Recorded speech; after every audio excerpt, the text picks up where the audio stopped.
Welcome everyone to the February 2022 Board of Directors meeting for the Whitaker Community Council. Folks should be able to rename themselves, unmute and mute themselves, throw up emojis, respectful emojis. We're just gonna jump right in and get started tonight. For those of you who are joining for your first time or watching from home, the Whitaker Community Council serves two functions. The first is we act as a nonprofit organization where we serve the community that we represent, which is the Whitaker neighborhood here in Eugene. But we also serve as the City of Eugene's recognized neighborhood association for the Whitaker as well. That basically means that we can get grant funding because of our nonprofit status and do a lot of other activities that might be unavailable to us as a neighborhood association. But unlike a lot of other nonprofit organizations in Eugene, they don't have this special relationship with the city like we do. So we get the best of both worlds. And who are we? Well, if you live in the Whitaker, we're your neighbors. We're the folks that you see riding your bike or on the bus at Red Barn or Red Apple, grabbing a wet burrito from Nelson's or maybe a margarita if things are getting real saucy. But we also do loads of stuff for the community. So you can see in this photo here, board members past and present in front of a bus that we designed with talent from here in the Whitaker and showcasing Whitaker community members engaging in the behaviors that we know reduce the transmission and infection rates of COVID-19. So what do? Well, we help our neighbors out. Our Public Health and Safety Committee, which just ended, provides loads of masks as well as free COVID-19 testing and vaccination for our community. We've vaccinated over 1,100 folks since we started doing these clinics in March of last year. We've provided more than 200 COVID tests, more to come real soon, and hundreds of gallons of hand sanitizer to our community. Our Social Justice Committee has given more than 1,000 gallons of water to our community members, many of whom are the most vulnerable members of our community, some of which live at Washington Jefferson Park, showcased in that photo there. Our Transportation Committee, shout out to the Transportation Committee peeps that are here, are doing work as well, not only on making sure that our streets are multimodal and accessible, but also making sure that projects with the City of Eugene, like our Railroad Quiet Zone, happen seamlessly and we're able to engage with the city in a really productive way.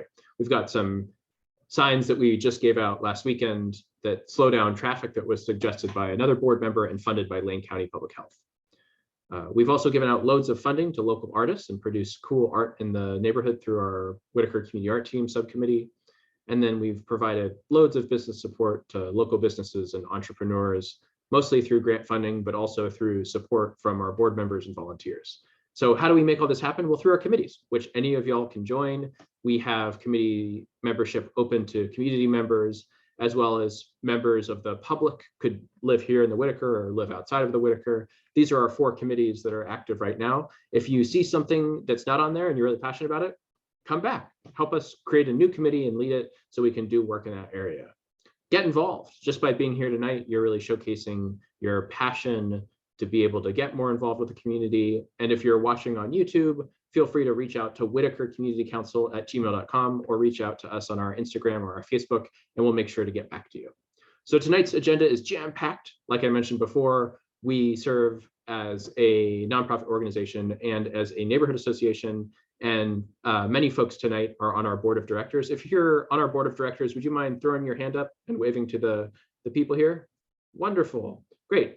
That was actually a suggestion that we had got from some University of Oregon students who came to our general meeting last week, suggested that the board of directors members represent themselves by identifying themselves. So we got some great feedback from University of Oregon students to help us run our meetings more effectively.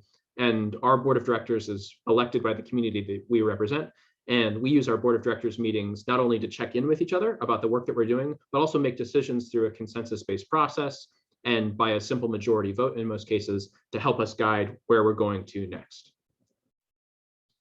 So I wanted to just quickly check in with folks about how to participate in tonight's meeting. There's a couple of things going on and I wanted to make sure that everyone was on the same page. Claire, our board secretary, may ask for your address. That's a way to make sure that you're eligible to vote in our upcoming election, which is April. And just by coming to this meeting, if you're a Whitaker resident, or if you own property in the Whitaker, or if you work in the Whitaker, you're eligible to vote. And please mute yourself unless you're talking, and there's a cue to speak. It's first come, first serve. I'm going to be monitoring the chat, and our Vice Chair, Gail, can you wave to the people, Gail? Hi, Gail, is going to be triaging folks for the public comment section of tonight's meeting. And you can voice your interest in participating 4 different ways. You can raise your virtual hand. You can raise your physical hand. Gail's raising her virtual hand and her physical hand. Oh my gosh, twice at once. You can voice your interest in participating by throwing your name into the Zoom chat queue, or you can say your first name if you're calling in on the telephone. Doesn't look like there's anyone calling in on the telephone tonight. So with that, I'll jump into the first item on tonight's agenda, which is public comment. So board members always speak second. We always allow community members and members of the public to speak first. But with that, I'll pass it on to Gail, who's going to be leading our public comment, facilitating that, and I'll be monitoring folks in the Zoom chat. Thank you very much, Ian. I would lower my hand, but my computer has decided to take that option away from me for a moment, so I'll do that real soon here. I just wanted to invite everyone who is on the board to please raise your hand again. Hey, now, Gail, could you turn your volume down just a touch? It's pretty loud for folks on our end. Thanks. Let me...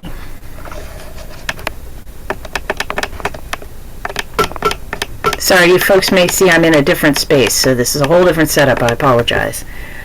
Is that better? It is a lot better. Maybe like 25% lower. Okay. How's that? Is that better? Maybe a little bit lower. Sorry. I'm wearing headphones too, so maybe I'm a little more. I'm trying to figure out how to make this equipment work. Let me, how's that? Is that better? Is that changing it at all? No. Okay. Let's try this again. I think the issue is we want you to change your input volume, and that's harder to do than the output volume. Doing my best here.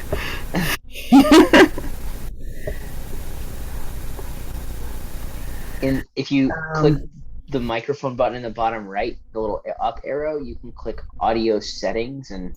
Thank you.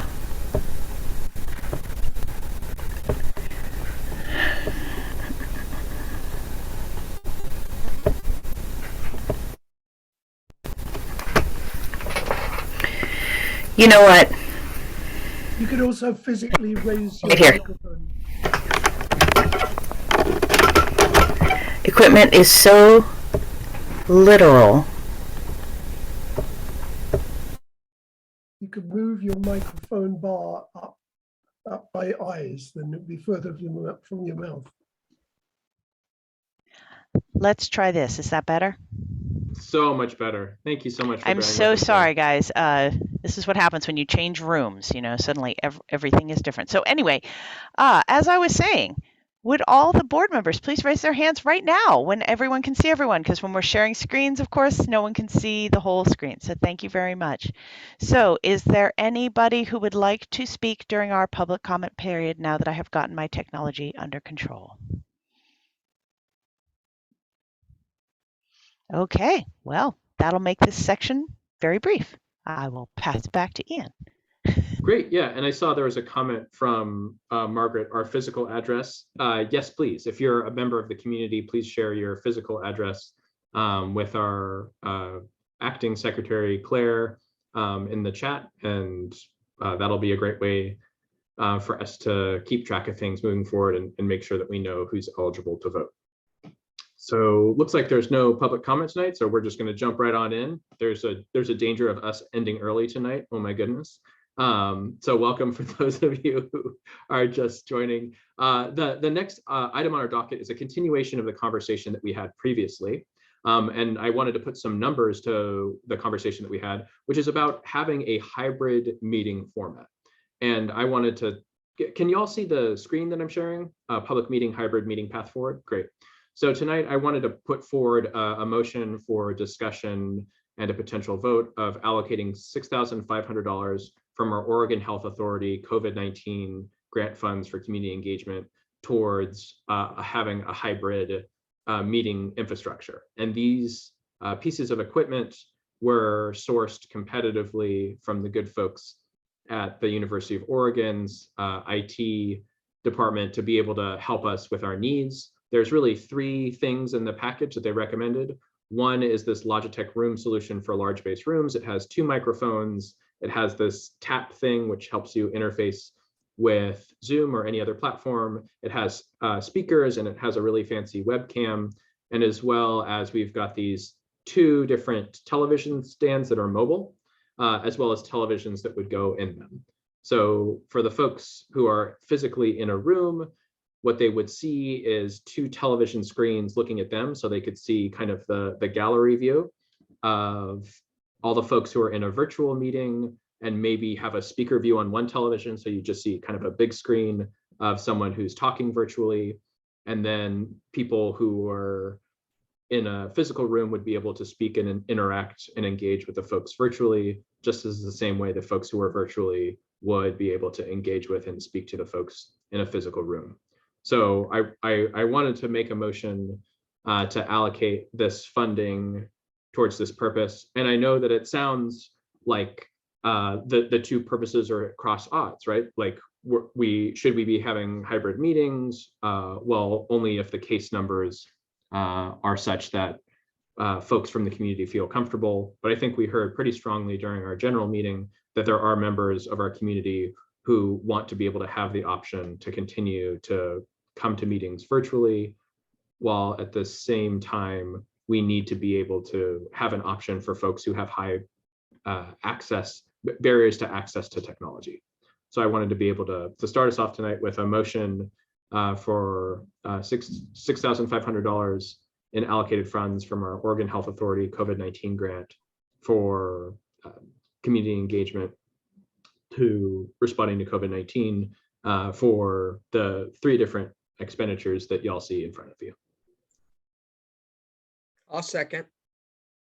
Great, so we have a second for Margaret. And for those of you who are joining us for the first time or watching from home, we use parliamentary procedures. So someone makes a motion. In this case, I said, hey, we should spend $6,500 of our grant funding. Margaret seconded, which means we're in the discussion phase now. So anyone can raise their hand. Margaret looks like she wants to be in the queue first. Jen's got her hand up second, so Jen will be second in the queue for the discussion phase tonight before we go to a vote. So Margaret, you're up first, and then Jen, you're on deck. Margaret? So this may be for a different discussion, and I know that we're gonna have to do something, and I think that I know how much research was put into this. Just so that everyone knows, this has been something that was worked on for a long time. Angie and Ian both worked on it very hard. They worked on it with some students from the U of O, and got something that will really fit our needs. My question, however, is that are we considering hiring somebody to come in and run it? Somebody going to go take a class on what to do? How exactly are we going to take advantage of the great technology that we're discussing? Yeah, that's a great question. So just like Zoom, we need to make sure that it's accessible. But basically, in the background, Gail has been working on our continuity binders. So what I was hoping that we could do is have some folks be able to train us, but also make it so accessible that any one of us would be able to set up the room. So I think that it's pretty imperative that anyone with any technology level would be able to set up a Zoom room. And we also got technology that's pretty easy to use, low barriers to use. So the microphones, you turn them on with a button tap. The Logitech tap, you can join a meeting with just a couple of taps of a button. So the setup and takedown is pretty simple and straightforward. That's a great question. Stephen came in with a question of what are the dimensions of the 2 screens? The budget here is for 50-inch screens from Best Buy. And just for board members as well as folks at home, these allocations are a potential approval of the board to spend up to that amount. It doesn't mean we need to spend this amount on televisions, but it means that we need to spend up to that amount or less. Margaret, did you have a follow-up question? Nope. Okay. Jen, I think you were next. Oh, you did. I'm so sorry. No, I'm good. I was just taking down my hand. Okay, Jen, you're up next. Yes, good evening. So I'm wondering, has there been any discussion about the acoustics? And I'm bringing this up again only because I know it's going to play a part and the echoing that goes on, depending once we decide where this is all going to go, when it's time to go. And I think that what I'm feeling is that we are becoming ready or readying ourselves to be ready when the time comes for a hybrid, even though I'm not really personally looking forward to it because we don't even have a place to be. So all those unanswered questions, and there, I think, are more than we may realize. And I guess I brought it up in the past. Can we consider having a committee to address this? And eventually, in the continuity binders, we can pass it off to anyone who comes to be, part of the board. Yeah, that's a great question, Jen. So there was a lot baked in there, and I see that Margaret has her hand up as well. So I'll put Margaret. I'll put you fourth in the queue. Yeah, I think the first thing is acoustics. So not only is this equipment designed to be easy to use, but it's also portable, which means we can take it from one room to another. The second thing that you said was that we don't have a meeting space. We certainly do. We can use the Head Start Center, the Whitaker Community Center, or former site of the Whitaker Community Center, as our touchdown physical meeting space, and we've used that for some time. And oh look, there's a cat. I'll volunteer myself. I get pretty excited. I'll volunteer myself as someone who can facilitate the in-person meeting part. I know that there's no guarantee of eliminating the risk entirely, but I think it's pretty important that we have someone who's able to facilitate in-person meetings and do tech for in-person meetings. And I think that should be two people. Just in the same way, it works really well when we have someone facilitating the virtual meeting and someone kind of monitoring the Zoom chat.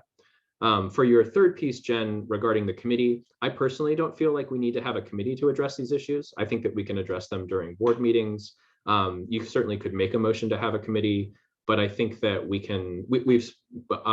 I myself personally and Angie have spent several months researching the best options and talking to experts. And I feel pretty confident in our capacity through this discussion as a board to be able to deliberate and have the kind of baseline discussion we need to make these purchases, and then myself and then whomever wants to join me for some in-person testing to be able to fail fast and privately first, hopefully, maybe to do some very quiet kind of like board meetings, or maybe just like some 2-on-2s or 5-on-3s, maybe a Whitaker community art team meeting or a public health and safety meeting. Not to say that our committees aren't important, they super are, but there's generally less attendance for a public health and safety meeting or a Whitaker community art team meeting than a general meeting, or certainly our elections. So I'd want to do some testing first.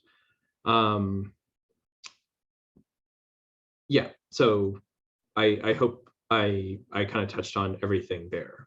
Anand had a great question. Anand, would you like to ask that or have Well, yes, I think you kind of answered it already, although I kind of have a corollary from that. So I was just wondering, I thought, because I was gone for a little while getting some dinner, I thought you might have already said where you were planning on keeping these and using them. But I think that you mentioned the Whitaker Community Center, which does seem like the natural place.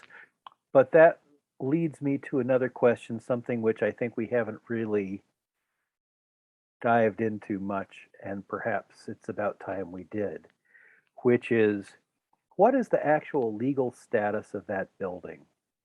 I think we need to really find out. And if that requires somebody to be hired to look into that, I'm perfectly happy with that. I think we need to find out one way or the other for sure who has actually got title to that building. Because I don't think it's Head Start. And I could be wrong, but if in fact it's still ours, I would like to know that. And if it isn't, I want to know that too. Either way is fine. but I think it'd be nice to get the legal status of that building cleared up. And I think right now it's really mushy. So thanks for bringing that up, Anand. And I see Dan's got his hand up too. Dan, do you have a direct response to Anand on the status of the building? Well, only that it's really wishy-washy. They seem to be trying to get us out of there with the idea that they were going to convert it to another Head Start office. That's what I heard from, and I can't even remember the woman's name now, but it's been so long since I've spoken to her. But yeah, I think that it would be in our best interest to use that room and to find out what the status of it is, because of course we helped pay for that room many years ago.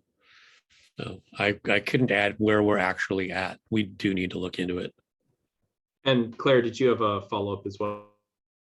Yeah, and correct me if I'm wrong, but wasn't there some kind of documentation that was found in there to this exact question that we can go back to? I have some documentation that really just describes the architecture of the building, and I'm sure that there's more in there. Once again, I haven't even had access to that room since we moved our stuff out of there 2 or 3 months ago. So it might be time to find some representation and get down to the bottom of who actually has the rights to that room. So we currently contract for legal work with the Center for Nonprofit Law. They helped us design our continuity binders. They've provided us with a binder for our minutes. They review all of our contracts.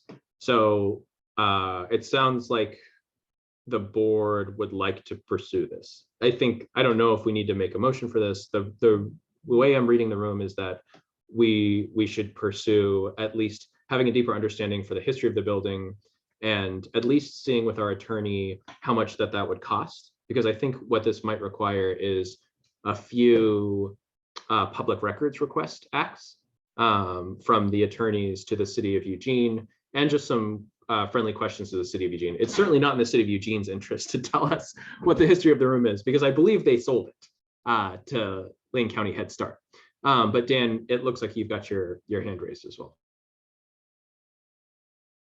Yes, I do. And I don't know where we're at with our relationship with Alluvium, but this might be a good time to broach that topic just briefly.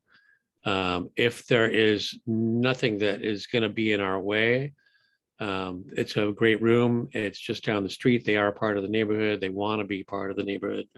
And if we are in a place where we can be clear with them, since things seem to be frosty at the WCC room itself at the Head Start, to find a place that is going to be accessible for everybody in the community, that might be something to look into. Although, once again, if we have access to the WCC room, it's small. It might not be the greatest for larger gatherings, but especially, while we're still here in these cautious times, be good to look into both of those things, I think. Yeah, absolutely. I know the acoustics at Alluvium were really bad during the last hybrid meeting, just because of the echoiness of it. But certainly, I think pursuing just a deeper understanding of what our use is of the room, because it seems like we were grandfathered in. And then on top of that, Margaret suggested reaching out to the business community too. I think Ninkasi said that they would be willing to host us, and it would be really cool to get visibility for different businesses and do rotating meetings, because it would be located at different physical spaces. But we certainly don't want to lose the 30 plus years of history that we have at the Whitaker Community Center. So I'll check in with the attorney, ask Cordelia is her name, how much she thinks that would cost to be able to kind of bird dog down what the legal status is of the room. Does anyone else? Oh, I'm so sorry. We had a few folks in the queue. Gail, you're up next, and then Margaret, you're after Gail. Thank you, Ian. I wanted to speak to two things. First off, I see that this system promises us to have good acoustics and good sound no matter where we choose to hold our future hybrid meetings. But more importantly, I just really want to stress that I think we should all be very, very hesitant to form committees in general, because when we can do work here with all of us present, we do it more transparently because this is a public meeting and it's being recorded. We do, and it's open to the public. We do it more cooperatively because we're all here present to share our information. And there are certainly situations that require committee work. God knows I understand that. And that's why we have committees to do that important work. But for decisions like this, where it's clear we're going to have to accommodate the ability to do a hybrid meeting at some point in the future, and we will need special equipment to do that. And the research has already been done as to what the most appropriate equipment might be. I'm inclined to trust the board members who have put in the work. And I personally think that this is a great decision, although I also am hesitant to return to in-person meetings. That won't be the case forever. And if we can increase accessibility for people who don't have computer access or video, or who don't feel like they're connected enough when they call in, I think we should lean into that and make that happen as quickly as we can. As far as where we meet, I don't think it really matters. You know, Ninkasi has a fantastic room. It's absolutely gorgeous, and we would be delighted, I'm sure, to spend some time there. But there are other options as well, and I think that that's a whole different conversation, and I'd like to suggest that we table the where while we talk about the how. So there's my input. Yep. Thank you so much for that, Gail. And Margaret, I wanted to give you a chance to weigh in again before we do one last lap and see if anyone else has comments. I just wanted to reiterate basically what Gail said, and to tell you, I think it's a great idea that any of us that want to have the option to learn how to come in and run a meeting, that we do that we leave it open-ended for any board member that wants to come in and wants to be able to run that equipment. Because, you know, as the last 2 years have shown us, we don't really know what tomorrow brings. I don't, you know, their committees are great for some things. I think that this is a great idea to have for the whole board and anyone who wants to be involved and learn how to do it, to go and do that, because I know I'm good for at least another 6 months. I have super immunity is what they tell me. So yeah. Okay. Thank you.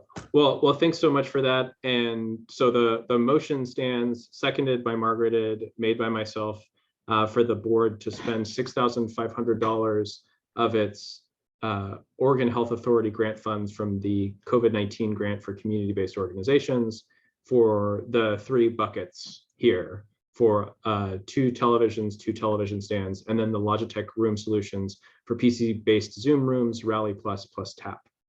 So I will call to question if folks can raise their hands or in the chat vote in favor. Please do so now.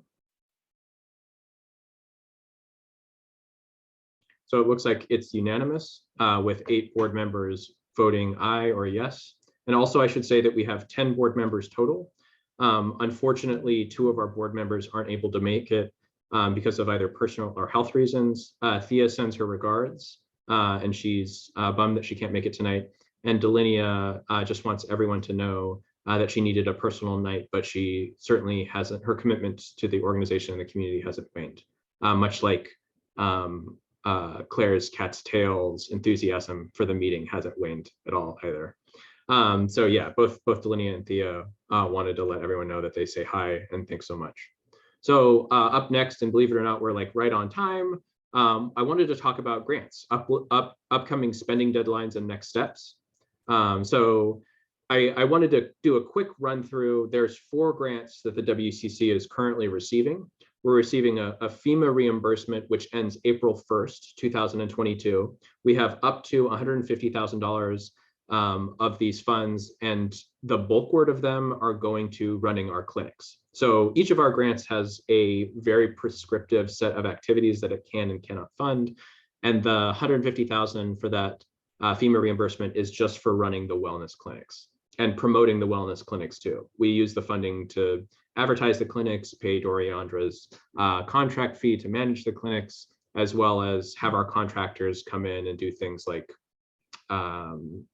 providing menstruation supplies for people with periods, to the food truck and beyond. The we may have access to an additional 150,000 if we spend down the initial 150,000 by April the 1st. That's pretty soon. At our March board meeting, I will work with folks to make sure that there's like a set of board expenditures to approve. But that one's really, really tricky. FEMA, believe it or not, the Federal Emergency Management Agency or association, I don't know their full name, is a rather prickly federal organization, and there's a lot of I's to dot and T's to cross with that grant specifically. The second is the Oregon COVID-19 grant for community-based organizations. This is the longest grant we've received since July of 2020. It's the one that we just appropriated money from, and we've got about $46,000 remaining. And much like the FEMA reimbursement, much of that money is kind of spoken for or allocated previously by the board, but basically that goes to funding our clinic work and our ongoing COVID work. And it's been our source of funding, not just for ways to pay individuals doing work for the board, but it's also more flexible in the way that we can use and spend funds. We have two more grants that I wanted to touch on tonight, and then just have a kind of a board discussion about grants generally. You might notice that April 1st and June 30th, while they seem not so far away, they're kind of right around the corner. And what I wanted to highlight for the board is that as COVID cases go down, so does the funding to be able to respond to COVID. But we know that the impacts of COVID, particularly in the Whitaker, are going to be felt for years to come, probably a lot longer than just a couple of years. The CDC Foundation grant ends July the 31st, 2022. And for that one, Doriandra, if you're all right, I will pass it to you to talk about some of the work that you've been leading about the CDC Foundation, and just give the board and the folks who are joining, members of the public, kind of get a flavor for how that money's been allocated and how we're moving forward. Sure, thanks, Ian. Yeah, we started work on this quite some time ago, but it's been catching up as we go, in that this is a huge step for the city of Eugene to be working with us in terms of their very nascent draft policies regarding these projects that we're doing, which are focused on intersection and crosswalk murals in the WIT. And these are all going to be vaccine and influenza confidence inspired art pieces. We'll be very proud to offer 10 artists commissions to do these. And so I've been working carefully with the brand new criteria with the city of Eugene to be sure that the sites that we are choosing will be approved. And it's a very complex back and forth situation where very different sections within the city have to approve before we can pair the winning designs with the site.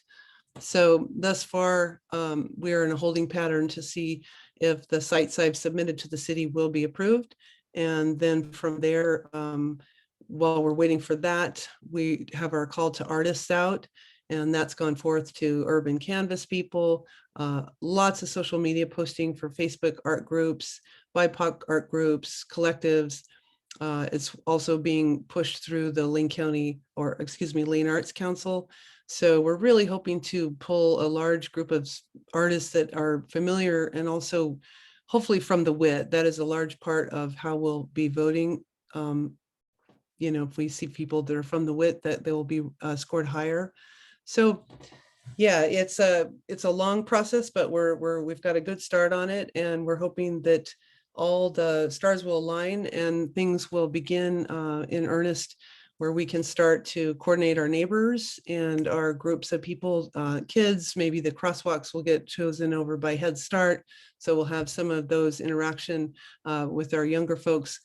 And then this would all be going concurrently while the city is finalizing through their different committees. And then our painting season would start in May, and we will wrap this project up at the end of July when that grant does close. Thanks so much. Appreciate that update, Doriandra. And yeah, I mean, our allocation for artwork to increase vaccine confidence was at a board meeting, gosh, must have been September or August of last year. And it's cool to see that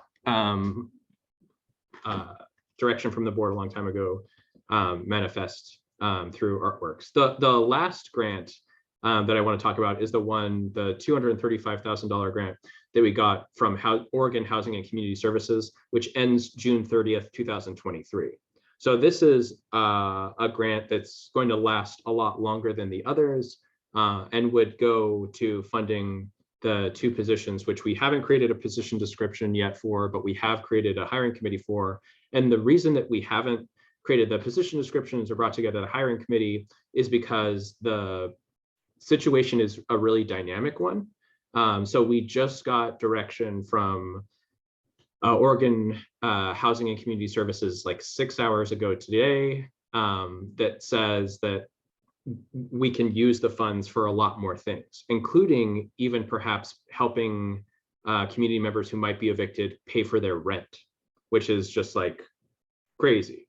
So, but also beyond just like the tremendous like relief it's going to give a lot of Whitaker community members, the hires that we need to do aren't, they're not tiny hires, they're wicked important. And I should say, kind of like most importantly to me as a board member, I want to be able to retain Doriandra and help her transition as the board's direction from a contract worker to an employee. So while Delinia is not here tonight, our contracted accountant, Andrea, who goes by Drea, is working on getting a suite of benefit packages for the board to vote on during our next board meeting. And that, of course, would help us guide what we as a board want to provide for our employees.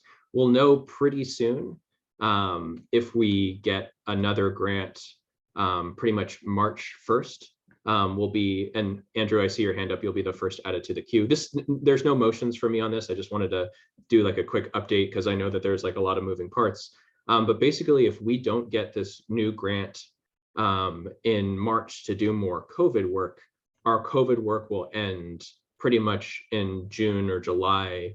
The funding for it will end, but the opportunity to be able to transition Doriandra specifically from a contracted role to a staff role, that won't eclipse if the folks at Housing and Community Services empower us to be able to use these position descriptions to bring folks on. Andrew, I see your hand up first, and then Anand, I'll have to read through your comment. I don't know if that's directly to me or if that's to everyone. So Andrew, you're up first. Yeah, I was just curious, because I think this is super cool. And I'd love to hire Doriandra as an employee and give her benefits because that's the right thing to do. I guess I'm just wondering, kind of like, this is functionally not different than today, but I'm just wondering, like, do our attorneys help us with like HR things? I'm just want to make sure that we're being good employers for our employees too. So I was just curious if maybe, I just feel like I'd like to know more about that. I assume that we have that. Yeah, just a killer question, Andrew. So the attorneys are creating something which we're legally required to have before we bring on any employee, which is called an employee handbook. And they're already working on one, and they're going to send it to us. And this is a plug to Gail. I haven't sent this out yet, but to Gail's suggestion, we're not going to vote during a board meeting on all of our board policies, nor the employee handbook. That's going to be an email vote, just because it's like so much stuff to read and process. And Gail thought it best if we do that via email and do it virtually, rather than use our time and like really talk through and run through stuff. So keep an eye out, keep your peepers peeled, fox ears if you're listening, for the policies that'll be coming out. And then the employee handbook, Andrew, is going to take a little bit longer just because our time horizon's different, but that should be coming in a little while to an email inbox near you. You cut out, but I will use your silence to just say thank you for everyone who's been working on this, because I think it's a really great thing to do, and I'm glad that we're capable of doing it right now. So thank you for everybody's hard work. Yeah, thanks, Andrew. And I should say that, we as a board might not be capable in terms of our funding to do some of the work that we've previously been doing, which is just part of the reality, right? I think poor neighborhoods like ours, or we're not culturally poor. We just have a lack of resources. And it sucks that the resources that we've been so effectively using are drying up, but our needs aren't ending. So what I'm hoping is that as a board, we can focus on ways to get more resources to the community, like literally to the community, to businesses, to individuals, to community members who are at highest risk, including, to Anand's point, our unhoused neighbors as well. And Anand, I'll reach out to you specifically because we need to look at the list of possible expenditures, and I think one of them is for housing for our unhoused neighbors too. So we have a lot of decisions to make as a board, but I think the first ones we need to make are the position description for the program director and then the program coordinator, and we'll know pretty soon at the beginning of March if we're going to get that other grant from Oregon Health Authority that would be able to continue to fund Doriandra and her current portfolio of work doing COVID-19 response and recovery. Does anyone else have comments or questions about any of the 4 grants we covered, or potential expenditures, employment stuff like Andrew's question?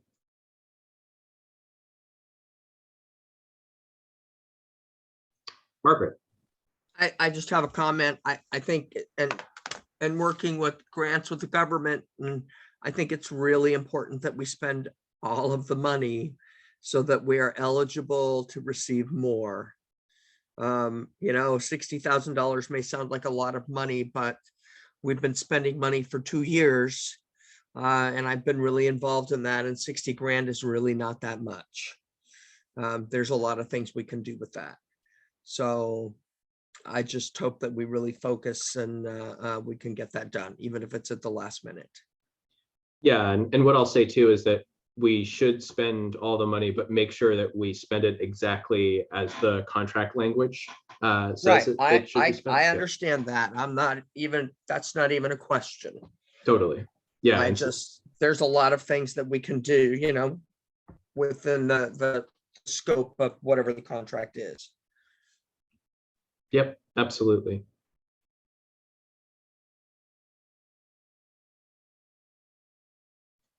Any other comments or questions? It's Federal Emergency Management Association. Bam, thank you. Or maybe it's agents. Is it agency? Shit, I don't know. Could be. It's agency. Andrew's nodding his head knowingly. You don't have a cat in your background though, Andrew, so I don't think you're a reputable source, but hopefully you change that sometime soon. Next thing on the docket, I made Dan smile at least, is secretary duties. So we checked on this last time. I just wanted to check in with folks again and make sure that people were on track and remembered what their duties were. So there were 4 duties that were given out to board members: board meetings and attendance sheets for past meetings, recording board member hours, the amount of volunteer hours that we've put in, working on a mailer together, and then the syncs. So I wanted to start out with board meetings and attendance sheets. Has anyone had an opportunity? Oh, we've got a hand up from Gail. So Gail will go first. Gail, go ahead. Yes, so I have transcribed, I'm going to put that in air quotes because it's not word for word, but it's pretty darn close. A meeting and a half. It's going to take about 4 hours to do a 2-hour meeting because of the awkwardness of watching it on YouTube. So everyone should just be prepared for that. Hey, good, Andrew's got a cat. Thank goodness he's legitimate now. But I did want to point out that on the YouTube video, there are no names. Right now I can see everybody's names, but on the video, there are no names. So there is literally no way for me to know who was at a meeting.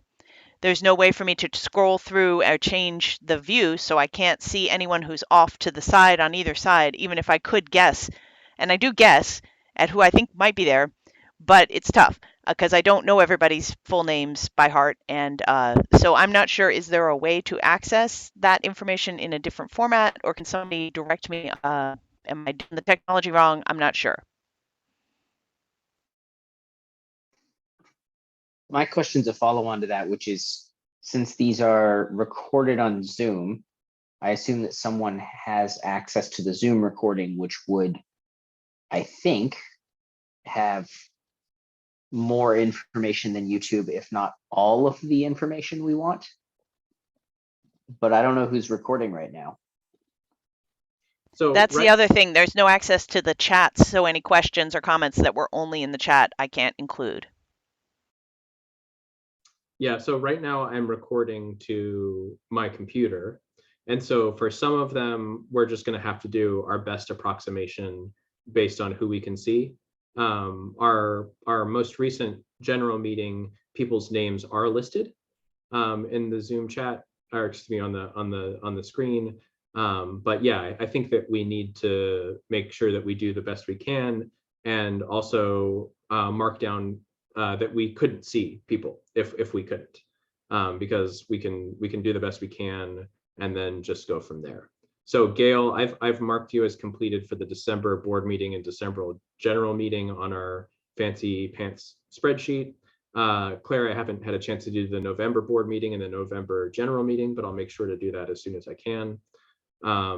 Andrew, it looks like you've got September's general and September's board meeting. Does that still work for you? That's accurate. I volunteered for that. I haven't done it yet, but I was going to do it this weekend, hopefully. Sweet. And then Dan, it looks like we've got you for the June board meeting and attendance sheet. Does that still work for you? Cool. We got a thumbs up from Dan. Claire. I was just wondering what our hard deadline is for having this done, because I think that would really help. At least it would help me. Yeah, the hard deadline for having this done is by the 2nd of March. So like coming right up. Coming right, if possible. Certainly by the 9th of March. Okay, so the 9th is the hard deadline then. The 9th is the hard deadline. Okay. Because what we want to be able to do is vote on all of the minutes for our meetings at the March board meeting, and we'll also have the master attendance list for everyone who's eligible to vote. And we're going to use the March general meeting to let everyone know, hey folks, you can run for the board, and we'll also share with people if they're eligible or not eligible to vote, and just really promote the elections and for folks to come. And follow-up question to that, are you the person who has the sign-in information for the Google sheet that Angie had used for board hours? Yes. I might be, but it might be Angie actually. Okay, we can talk about that at our check-in meeting next week and figure that out, so I can get board hours recorded. Cool. And for the board hours, just rough estimates are great. You don't need to, consult Aztec calendar, and spin in circles. Just if you have rough estimates for how much time you spent, because this is not for a grant, this is for the city of Eugene. Not to say that the city of Eugene isn't important, but no one's going to really slap us hard on the wrist if we gave our best estimates versus something which we have to report, or they take our money away, or it compromises a certain aspect of our funding.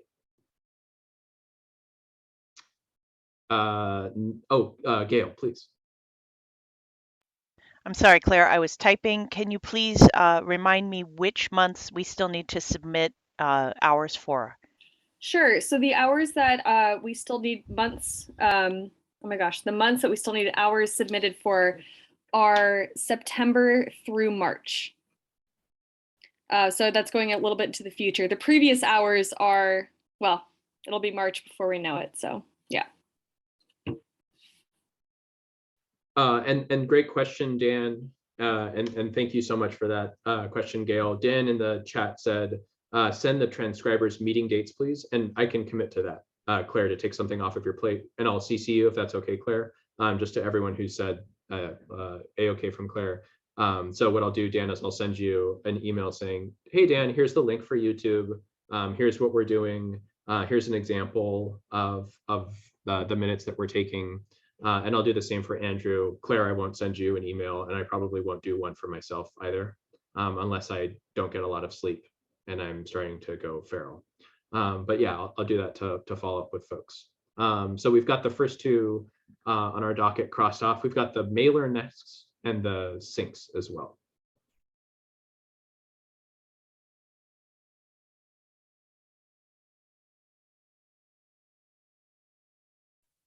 For the mailer, I mean, maybe it's just best if the folks listed on the mailer team meet up separately. I know that it's kind of hard in everybody's schedules to talk about that, but or we could just do it over email. But I think there needs to be a conversation around that, especially for those of us who have never worked on a mailer before. You know, because as soon as I get marching orders, I'm ready to go, like ready to make it happen. I just kind of don't know what happens first that there.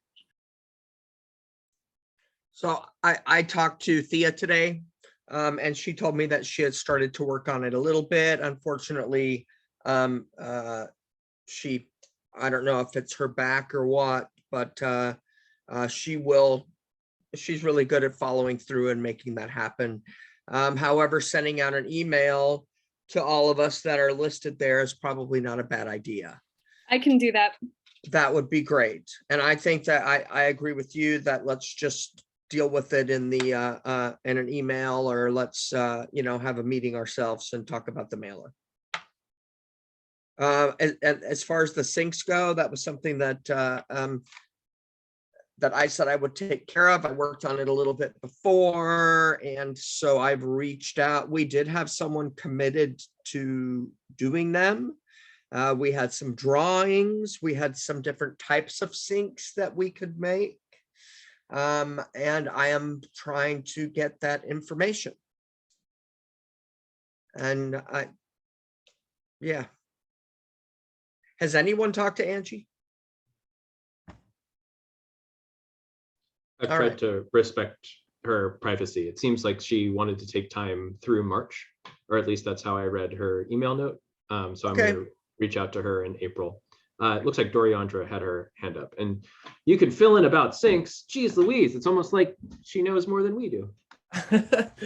So I have the check right here for Scott Alvarado.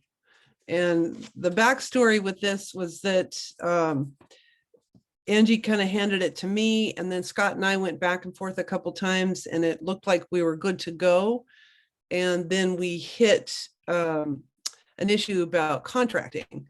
So it was my understanding that we were going to give an independent contractor contract for the project, similar to some of our other suppliers, vendors, folks.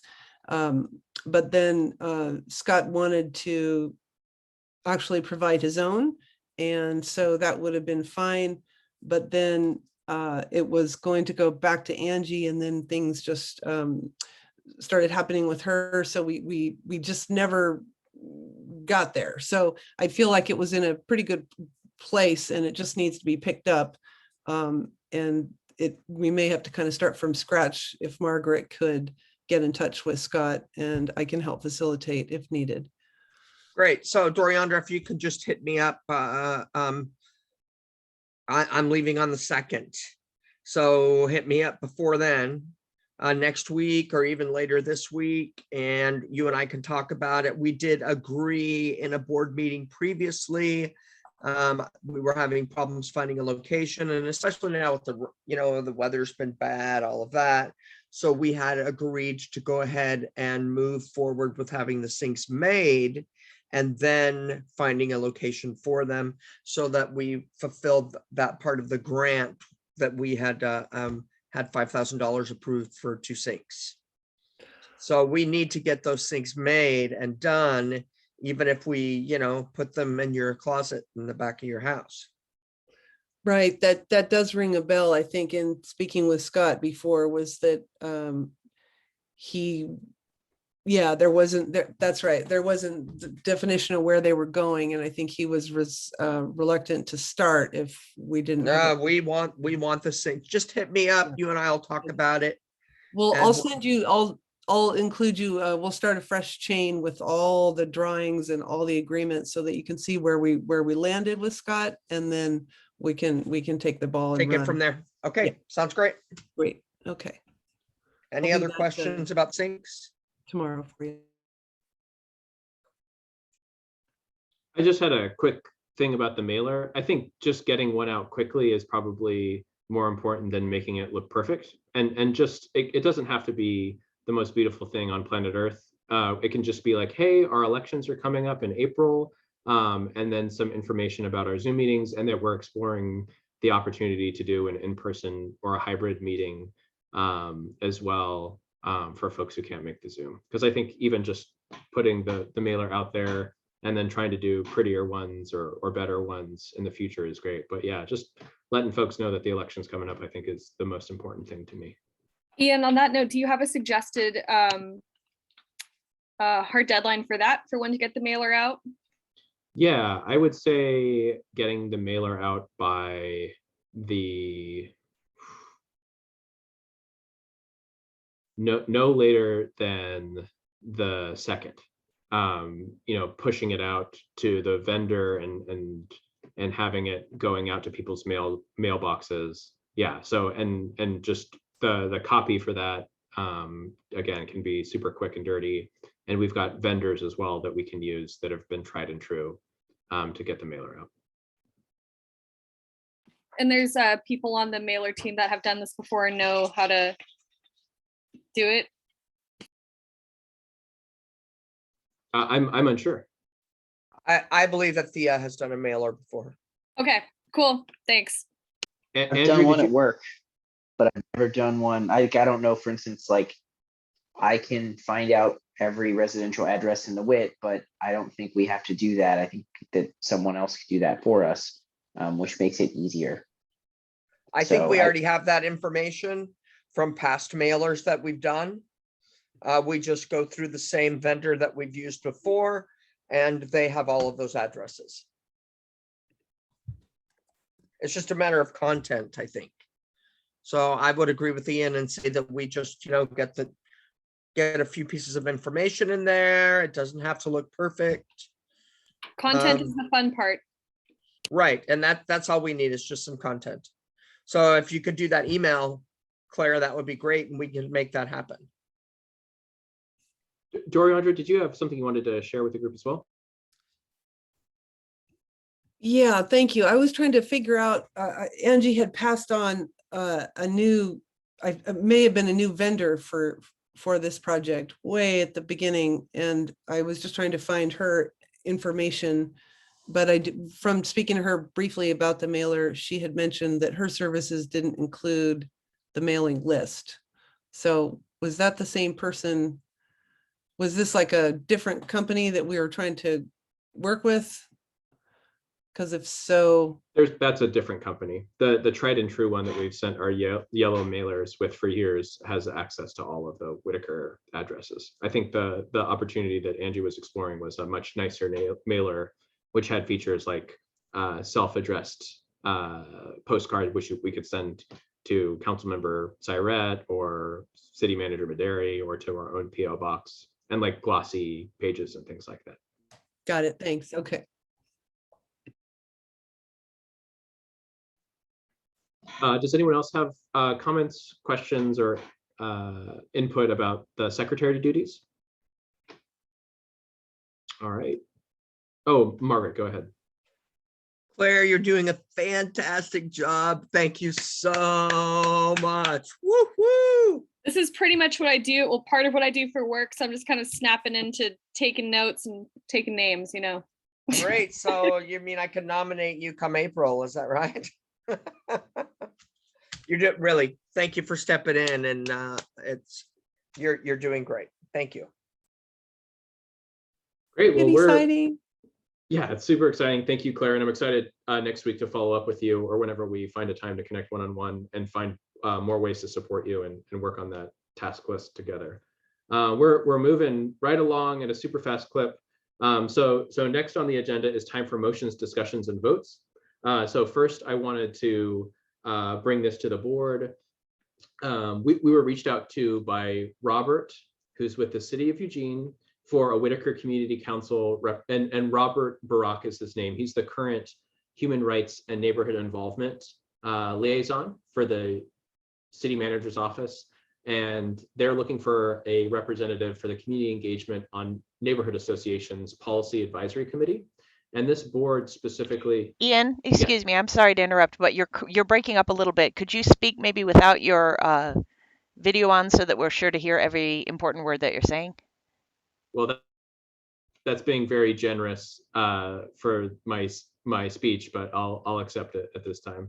So please give me wiggly fingers if you don't ever hear me during this. But I was just saying that Robert Barak, who's the current Human Rights and Neighborhood Involvement neighborhood liaison for the City of Eugene in the City Manager's Office, is looking for a Whitaker Community Council representative to the Community Engagement on Neighborhood Associations Policy Advisory Committee. And the advisory committee, as it says here, is going to have representation from existing neighborhood associations, residents in areas not served by neighborhood associations, and City of Eugene staff. The committee is expected to meet in the months of February and March to accomplish the following tasks: identify policies, programs, and processes in need of review, propose processes for collecting community suggestions for policy and program updates, and propose a roadmap for analyzing community feedback and preparing recommendations for City Council and City staff. And so I, both through an email, bye Anand, have a great night, through an email exchange, as well as talking with Jen, I heard that she would be both interested and available to represent the Whitaker Community Council. And so I wanted to bring a motion forward to the board to nominate Jen to represent the Whitaker Community Council on the City of Eugene Community Engagement on Neighborhood Associations Policy Advisory Committee. I'll second that. Sweet.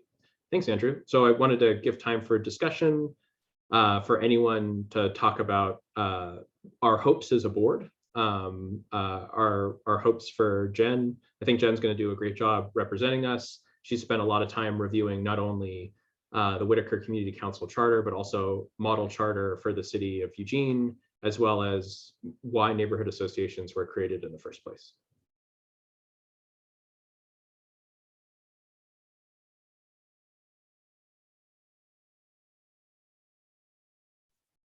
Okay, well, it doesn't look like there's discussion, so we'll just move right ahead with a vote.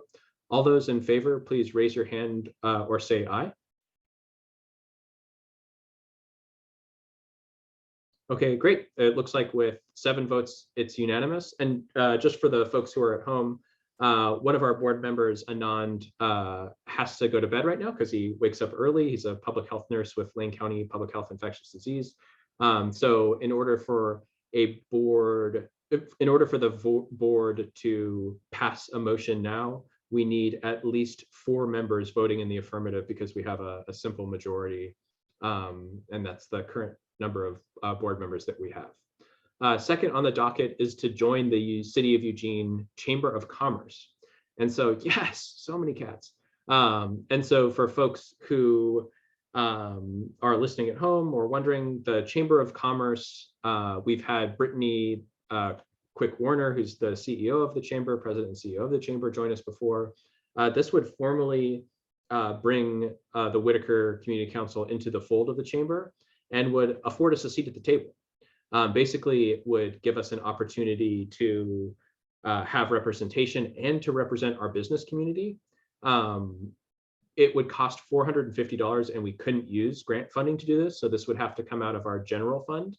For those of you who remember, we received $4,000 in funding from Oregon Health Authority for use of our videos that we had produced for a public health campaign by OHA. And so of that $4,000 that we have, we still have about $1,200 of it left. So I'm making a motion that we have, yes, so many cats, that we join the chamber formally. And this is for up to a year. I think it's really important that the Whitaker Community Council be a part of the chamber because it's going to make us more visible to the business community. It's also going to be a conduit for the business community to reach out and talk to us. I had a board member in mind, and I talked to Delinia about representing us, but because she's not here, I don't feel comfortable nominating her. Just because I want her to be able to be here if we were going to vote on it. I don't feel comfortable nominating her in her absence, but I did want to put forward to the board tonight for a motion that we join the Chamber of Commerce. No dogs, Stephen. That the Whitaker Community Council formally joined the Chamber of Commerce and that we allocate $450 of general funds towards joining the chamber at their lowest tier of membership. I think even at their lowest tier of membership, we still get a ton of benefits, and we'll have that outsized kind of visibility and impact that'll give us the capacity to speak for our neighborhood with a stronger voice.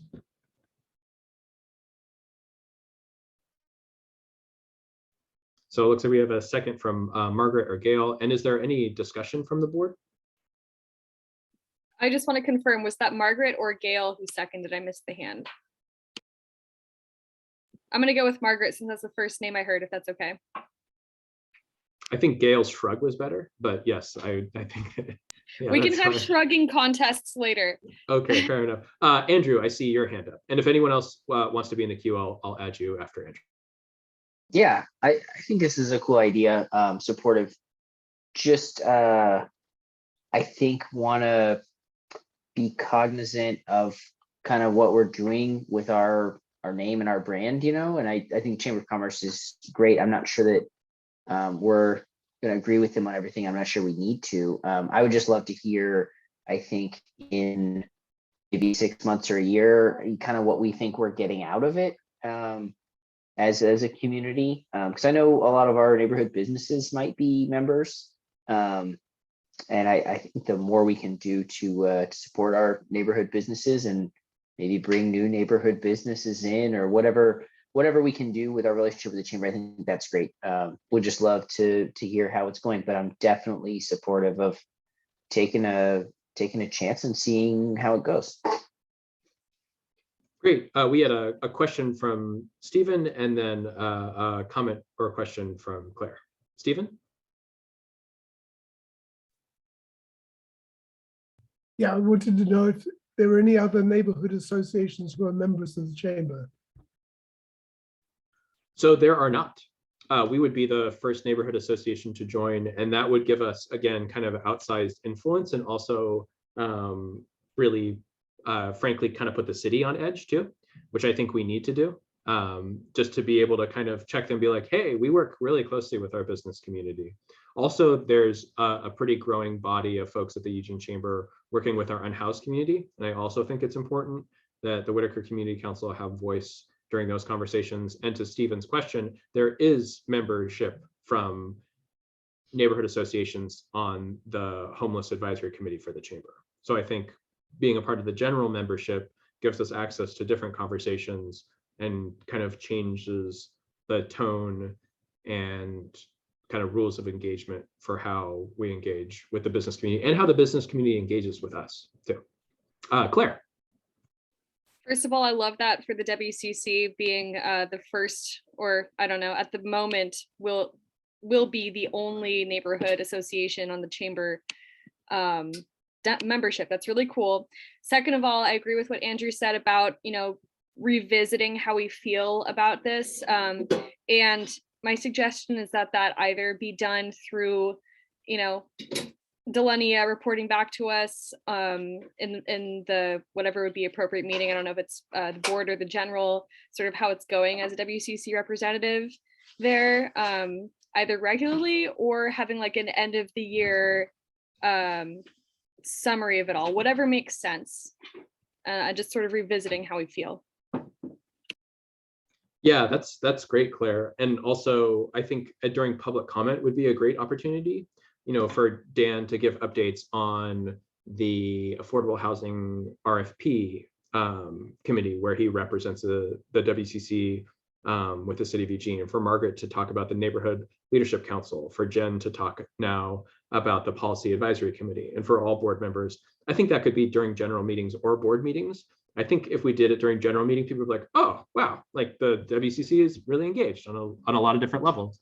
It might be able to bring people in. But yeah, during board meetings too, I think it's important, because we probably would touch on different things with just the board than if we were talking with community members. Margaret, I see your hand up.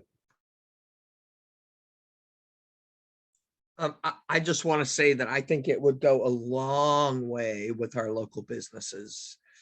Just the fact that we joined the Chamber of Commerce to help represent them would be a great thing. And it would be a great way to help engage them in what we're doing as well.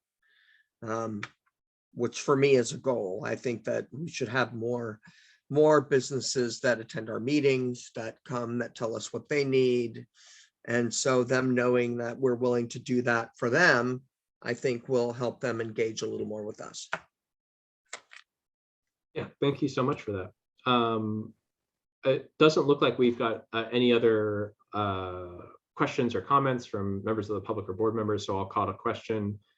We had a motion from me and a second from Margaret. All those in favor, please raise your hand or say aye. All those opposed, please raise your, Jen, were you voting for opposed or for in favor? Positive, in Okay. favor. Yep, so it looks like we had a unanimous vote for that one as well. Okay, so the last one before we go to Doriandra to give her recommendation to the board for our new social media manager contract position is a proposal to join the Eugene Business Alliance.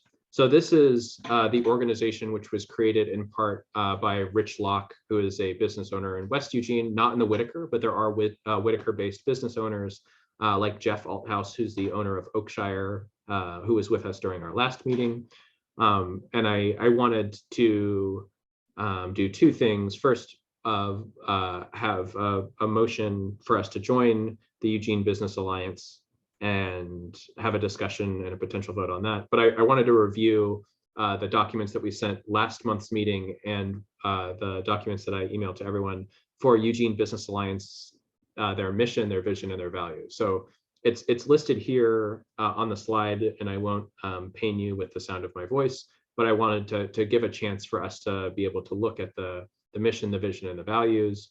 And this is a business organization that's specifically business owners, but also other business interests that have come together to work collaboratively on issues around Eugene's housing crisis, and specifically how it's impacting businesses and folks able to work together to find solutions for folks who are experiencing homelessness and the community impacts that homelessness have on business community members.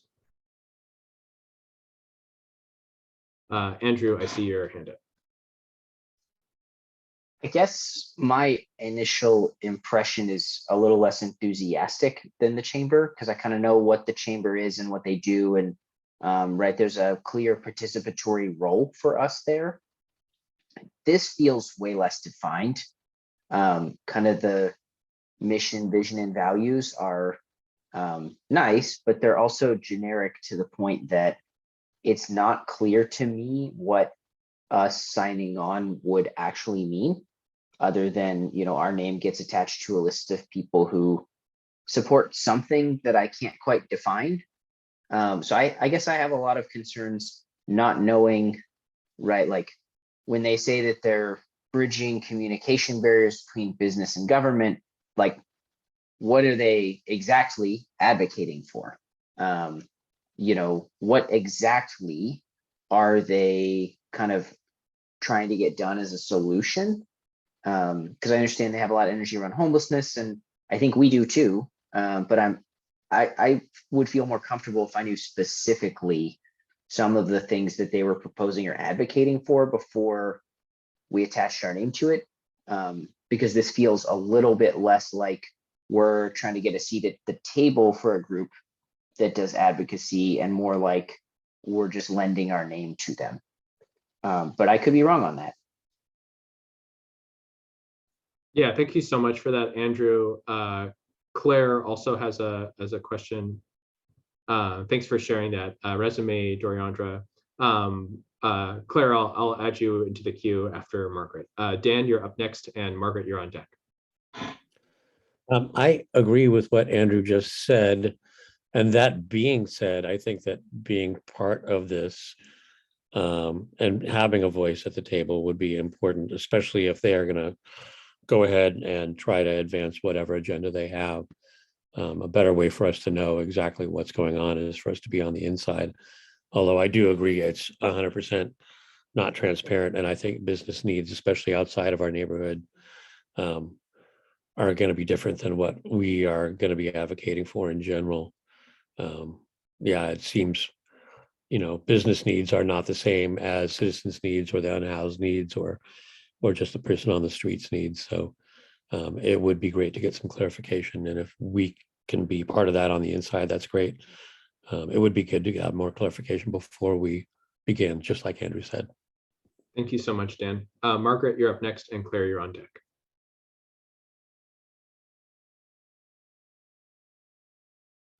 I'm sorry, Margaret, you are muted.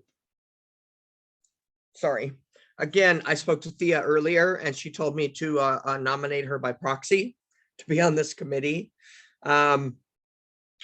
So when he came to the meeting, I mean, I read all the stuff and I thought he was pretty clear myself.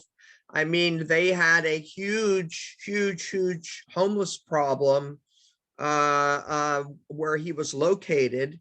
He got the businesses together in the neighborhood that he is located at, and they actually found a place for the homeless people to go and live and created a homeless camp themselves. The local businesses did. The city was not involved. The city wouldn't do anything to help them, which is actually when I did go to the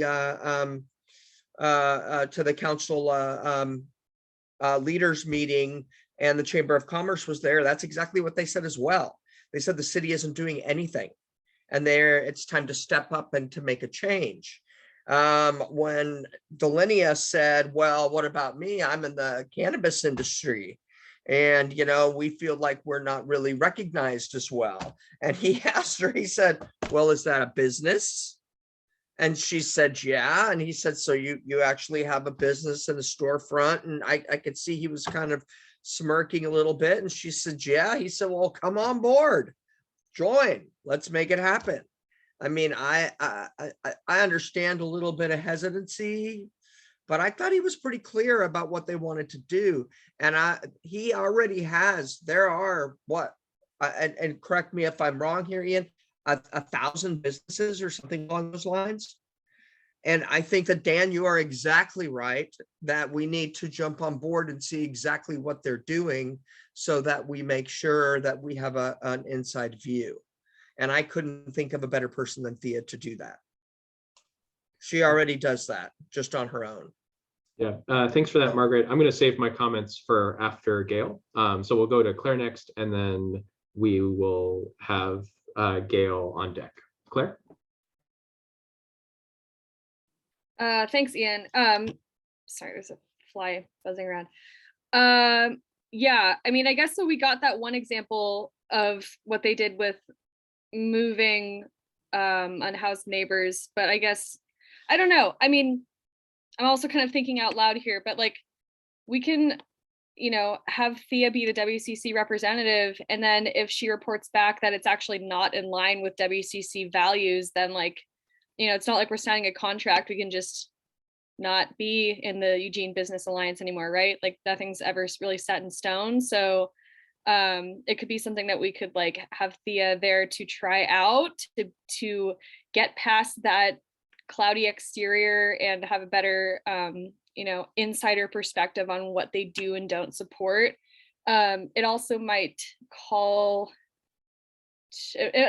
highlight the importance for like us to have like out there standard or stances on things such as the housing crisis and unhoused population business interface, and then use those stances, use those sort of like statements as who we associate ourselves with. So, if the Eugene Business Alliance, the way that they do things, the way that they think about things is at odds with the way that we do things, we could decide like, okay, we don't want to be at that table, or we could decide we really do want to be at that table because we want to try to change hearts and minds to be more in line with what the WCC is thinking, right? So just kind of me thinking out loud, but also sort of like, we could at least see what it's about and then back out if it's not chill,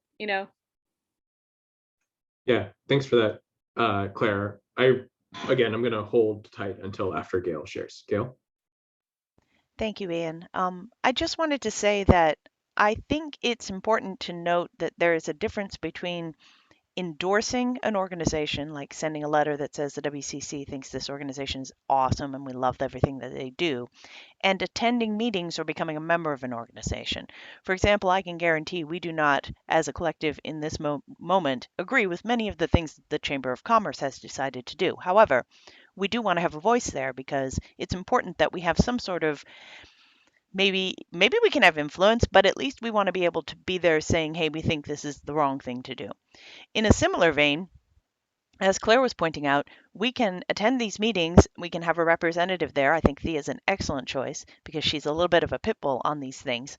And then when we discover any kind of a problem, we bring that back to the board and we talk about it. And then it's something we can address either privately or we can address it publicly. But if we're not there, as Dan said, if we're not at the table, wait, was that Dan or Stephen? Darn it. Sorry, it's getting late. You guys are losing track. Whoever it was who very astutely observed that if we're not at the table, we don't have a voice. I think that that's really the key. We can be a part of these discussions without lending our like seal of approval to them, for lack of a better word. Yeah, thanks for that. And I really appreciate the conversation and the points that have been brought up, so much so I'd like to withdraw my motion.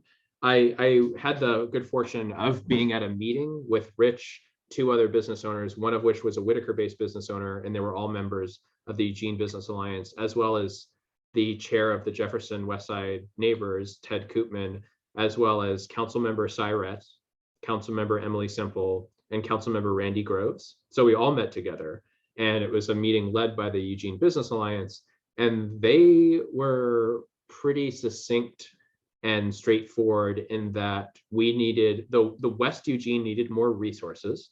West Eugene needed more support and housing alternatives that were not sponsored by the business community, because Rexius and the business community were fundamentally responsible for Everyone Village. So if you haven't checked out Everyone Village, I'm going to put it in the chat again. You really ought to check it out. That's a good one, Stephen. If you're not at the meeting, then you're on the menu. I think that what I'd like to do is propose that we ask Thea to kind of check things out for us to see what our role would be, to see if it's in line with our mission, to Andrew's point, that we don't have we don't go too far off of our mission, and to really see how the Whitaker would be represented and how we would represent ourselves. Yeah, because of our name, and we don't want to be used by the Eugene Business Alliance. What we want to be able to do is speak with a louder voice and be able to have, basically, my interest in this is to have more resources to our unhoused neighbors and to our business communities who, much like the folks at EBA, are basically having to stand up things by themselves, right? To stand up solutions for our unhoused neighbors instead of, running a restaurant or selling garden supplies, right? So I think what I'd like to do instead is propose that we have Thea engage with the Eugene Business Alliance with an eye towards what do they support, what's their plan of action, what's their governance structure, what the Whitaker Community Council, what our voice would be, and to really kind of drill down a little bit on some of these questions, and then come back to the board for our meeting in March, with kind of a deeper set of questions that we might have for Thea and for the EBA on what do y'all support, what's your governance structure, how do you do things, how could the Whitaker kind of be best represented? How does that sound? Are there any specific questions or things that we should keep in mind? Andrew, I loved your comment in the Zoom chat. I'm wondering if you might be willing to speak to that a little bit. Sure. I guess to me, my concern primarily is just whether or not this is like within our scope of work. I think some of the things that they're working on are totally issues impacting our neighborhood. I think we know that. It also, without having some really specific information on kind of how they're approaching issues, I guess I just don't feel a need to join. That's a personal feeling. It's another meeting for us to go to, and I like that we're trying to find ways to plug in with other active folks, but a lot of these people are not in the WIT, and to the extent that things not in the WIT are kind of outside of our neighborhood, it's kind of outside of, I don't want to say what we care about. Certainly we care about the whole city, but our mission really is to serve our neighborhood. Even if maybe that comes at the expense of another neighborhood, right? Like, we're here to represent our neighborhood. I don't think it should be that way, but I just mean that I'm not sure we need to join everything just because we can. And I think that without knowing exactly who these people are and kind of what joining them means, I guess I'm just really conservative with how we use our name, because our name is probably our most important asset. That's just how I feel about it. But, I would love to learn more. I just don't feel like I have enough information on what they want to do to feel like I can say that it would be worthwhile for us to join them. Thanks for that, Andrew. Claire? Sorry, I was wildly typing to get down Andrew's good point. And I was going to say, I would be interested in knowing two things. First thing is a full list of everybody who is the Eugene Business Alliance. Second thing is how many of those people, claim the Whitaker is like the representation, like how many businesses are from within the WIT boundary, or individuals, or where does the dot connect back to the WCC? Yeah, that's For great. the next meeting. Yeah. Yep, and I'll make sure to transmit that to Thea. What I think I heard from Andrew is, decision-making process, what are they doing, what are their the projects that they're espousing specifically, and then also get a list of all current members and how many of those members are Whitaker based. So yeah, I mean, this is all good information, and yeah, I'll relay it to Thea, and we can go from there. Thanks for the conversation, everyone. Next up is Doriandra. Doriandra, do you mind if I share the slide with folks and then give the virtual floor to you? Great.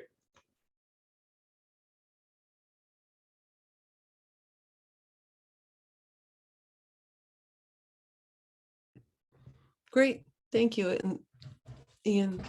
So folks, we did a really good search for a social media manager, as Claire is, her contract with us is ended. And we had some really good candidates from both Indeed, WorkSource, and also through, again, social media. And Ian and I kind of filtered down our best of each that we received, and we interviewed 3 candidates. They each gave very great interviews and very good samples of a social media post. But our top candidate, and one that I believe Ian and I definitely recommend, is Sarah Grace Davey. She's a lovely person that's in the WIT and has had just an incredible reference communication with her former and somewhat present workplace. She was cited as having very quick and adaptable skills and incredible narrative or ability to really portray what a company needs or an organization. So she is our top candidate. She scored higher in our scoring sheets that we did for each candidate, and also had the best social media post example. So our second candidate was also excellent, but her name is Allison, and she had lower scores and also had a full-time job existing with other social media projects that she did. So we felt in terms of time and ability, we wanted to choose Sarah Grace Davey.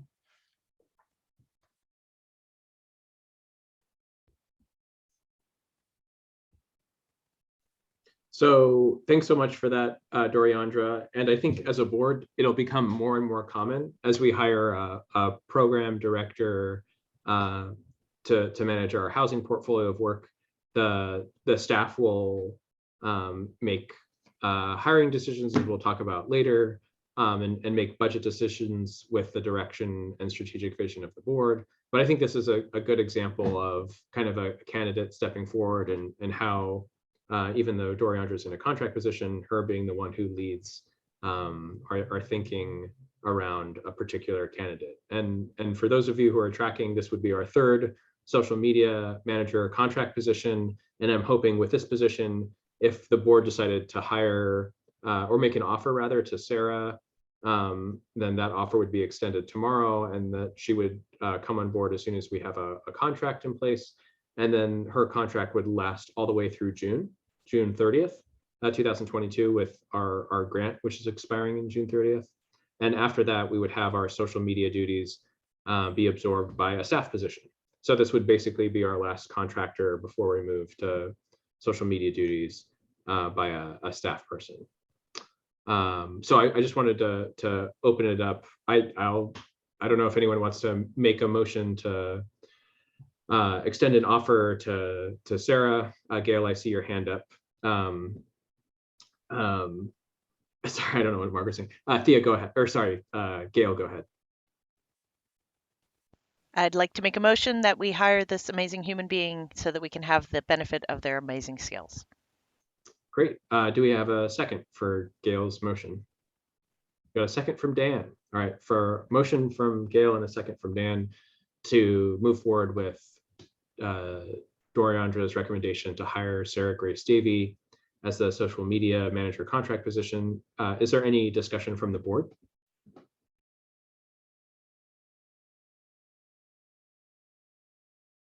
So it doesn't look like there's discussion. Doriandra, would you mind sharing with the board your recommendation for pay? Because I thought that the board previously allocated up to $2,000, but I think this is a really good example of us making a decision based on experience. So I'd love to, if you could share that recommendation with the board.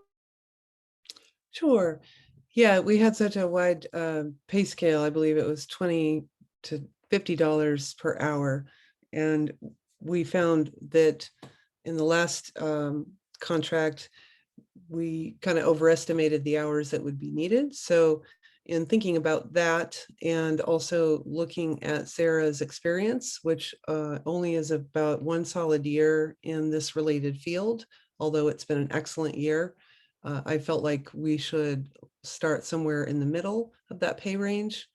And so that was kind of my hope, rather than start at the far side of the right.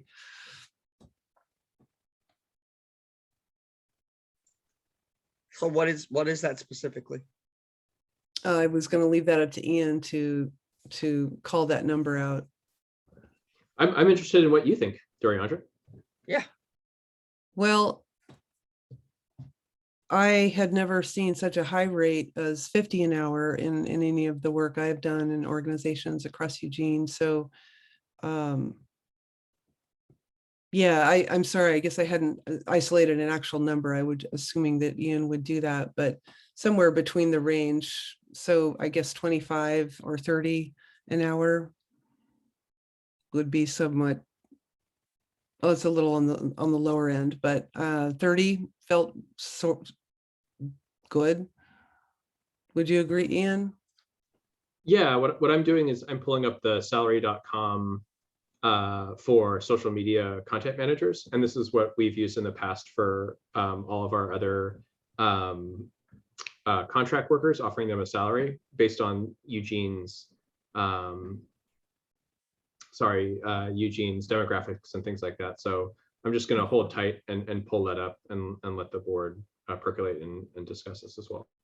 Right. So can I ask a question while you're looking? Are we going to have some specific goals, some specific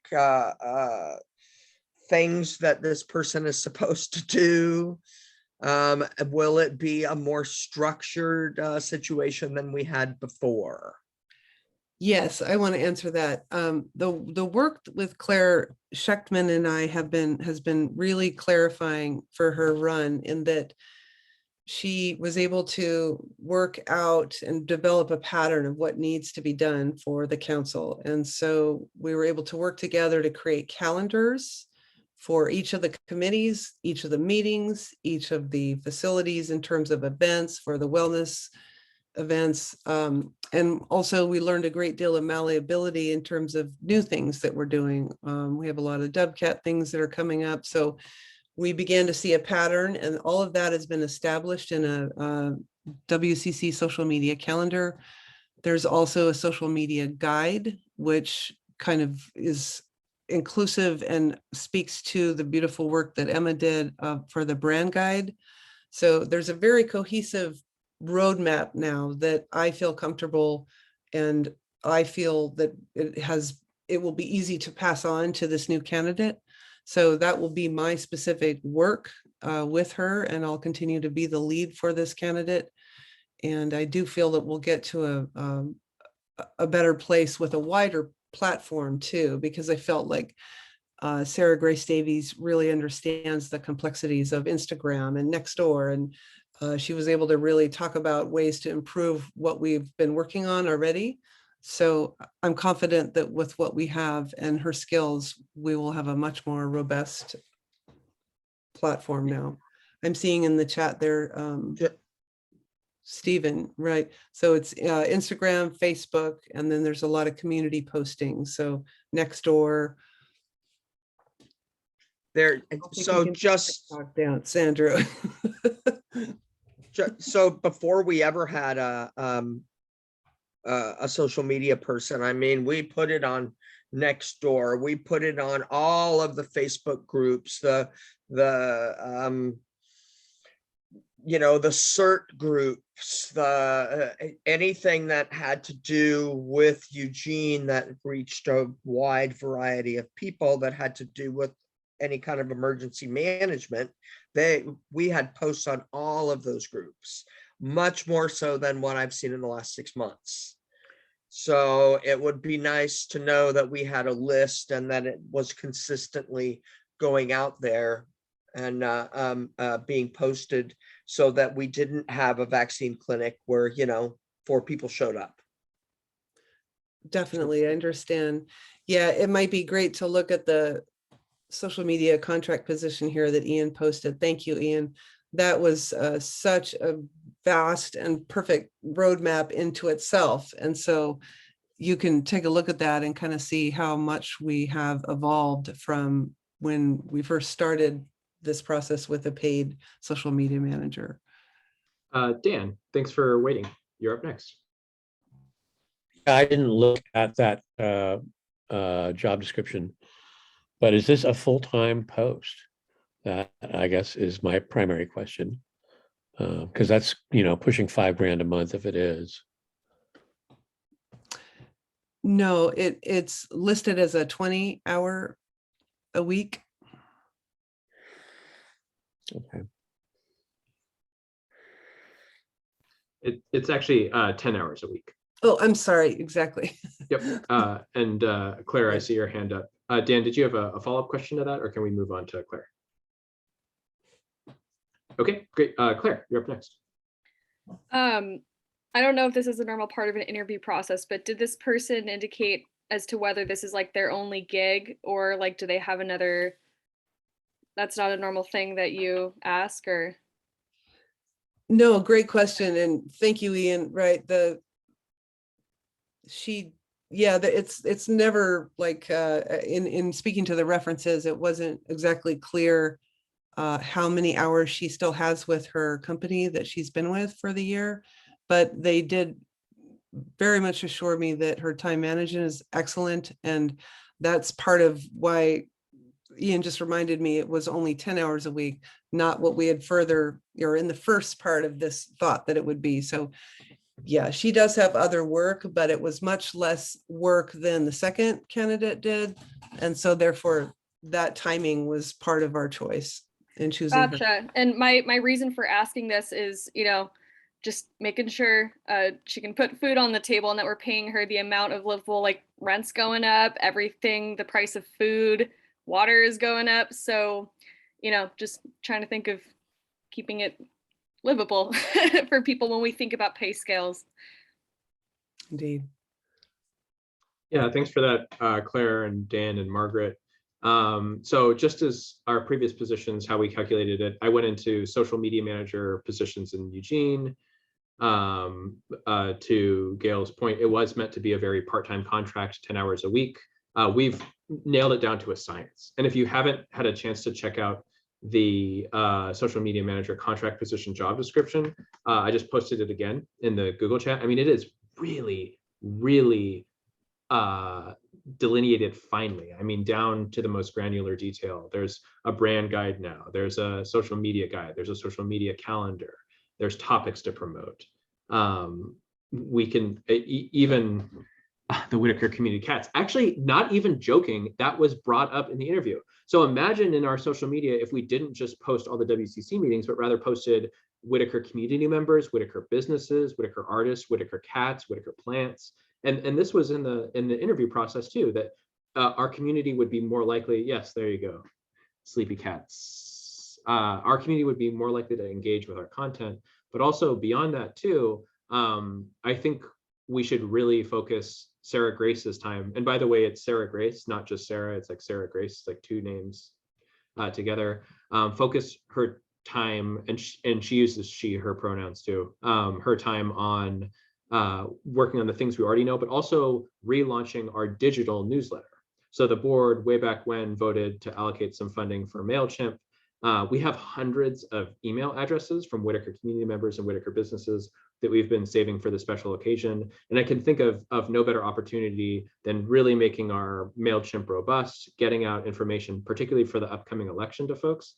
And like Margaret said, increasing engagement, not just at our wellness clinics that actually might only have a couple of people. I know it was Super Bowl Sunday, so people were probably eating chicken wings and rooting for a sport team. But I think that we're probably going to see less attendance moving on. So I wanted to touch on all those points, and then also to the board, recommend a $27.50 hourly wage to offer Sarah. So using the calculations, salary.com recommends for someone with 1 year of experience in Eugene, Oregon, a yearly salary of $44,615, which would come to an hourly wage of $22.88. But then I propose that we up that about $5 because Sarah's going to have to pay the taxes not only for her but also for us. Not for us, but if you're a contractor, you're paying it on the employer side and the employee side. So yeah, I think that that's fair. Oh, and then Gail has her hand up, and Margaret does as well. But I think that is commensurate based on what I'm seeing from salary.com, and I'll put in the calculations into the Google chat again. So I saw Margaret's hand go up, but I saw Gail's hand up go first. Gail? Just real quick. So it's a 1099. Actually, it was Gail's hand up first. Oh, I'm and then it was sorry. yours. Gail, go right ahead. Yeah, sorry. So the salary rate, compensation equates to salary, of course, not being hourly, but as the salary equates to $27.50. Technically, if the salary is 25, the contract is supposed to be like double that because of the whole fact that it's not covering any benefits or any tax liability. Contractors need to make double what a wage employee would make. $50 an hour is a lot, but not if $25 an hour is the going salary rate. So I wonder if we need to talk about this a little bit more, or maybe I missed something. So clarify if I'm wrong. Yeah, so the hourly wage for the salary that's recommended on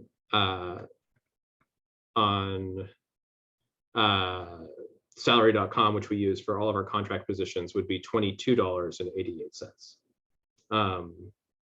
So that 22, not 25, but still it's not nothing. And then we have that would still make it 44, not 27. Yeah, of course, sure. Yep, that's good to know. Do you have data for calculating contract positions based on salary positions? Not at my fingertips. I'm Gotcha. Sorry. Yep, Margaret, you've got your hand up as well. But I am a contractor by profession, and that is the industry standard. So, and I myself too, I worked on a 1099 for years and years. And one thing that I will say is that 10 hours a week is not a full-time gig. Nowhere where you work 10 hours a week are you going to get benefits. That it's not going to happen.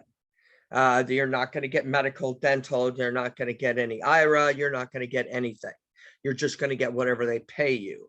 However, that being said, if the going rate is $22.50, the taxes, all of that are going to be approximately, depending, I mean, I don't know all about her personally, but they're going to be approximately 25%, which actually brings it up to $28.13.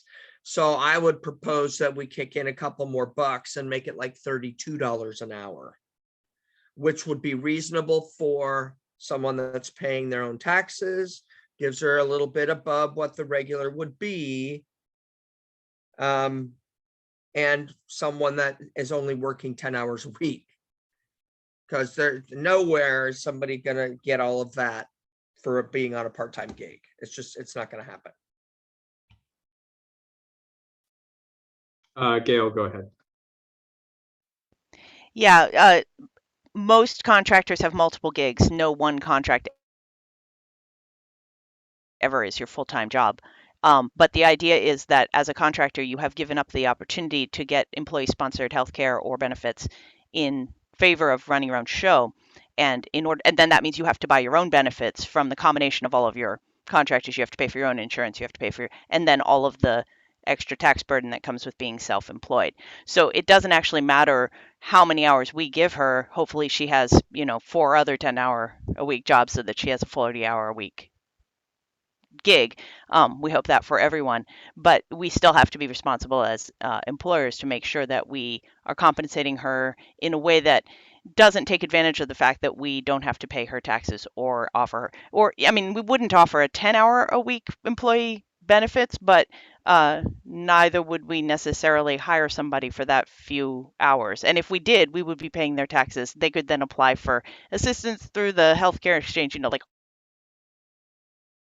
all kinds of benefits come from being actually an employee, which we are skipping at this stage, and appropriately, I think, for this position. But I agree with Margaret that it should be more money. I don't know. Okay, so 2 things. We need to settle on an hourly wage for Sarah Grace, and I feel like the board wants to do that. And then secondly, we need to be paying Doriandra more. So Doriandra's been doing a fantastic job. So as a board, I think we need to have a conversation both pre the salary offer and the competitive offer that we'd be offering her as an employee, and offer her a higher contract position salary, even retroactive if we can. I'll talk to the grant people about that, and we can have that conversation as the entire board, because there are board members who are not here tonight, and I'm hoping we can do that.